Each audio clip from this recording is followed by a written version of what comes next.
সকল আজি আমি নতুন এটা চেনেল বনাইছো চেনেলটোৰ নাম হ'ল ৰন্ধন প্ৰক্ৰিয়াৰ আৰু আজি আমি সিম্পল ডিশ এটা বনাইছো ইয়াতে আছে dali আলুটো আমাৰ ঘৰতে আছিলে bhat kerela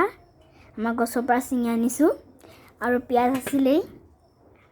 আৰু জলকীয়া আছিলে নিমখটো আছেই জলকীয়া আদা আছিলে আমি এইবোৰ সব মিলাই পেলাই আমি ভাতত দিম আলু আৰু আমি bhat kerela এই দুবিধ আমি ভাততে এই দুবিধ বস্তু ভাততে দি পেলাই বইল কৰিম আমি তো কেনেকৈ বনাই দেখুৱাই আছো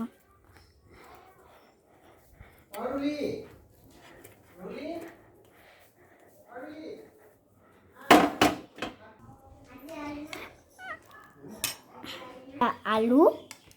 এতিয়া আলুখিনি আমি এটা পিটিকি আছো ভাল লাগিলে লাইক কমেন্ট আৰু শ্বেয়াৰ কৰিব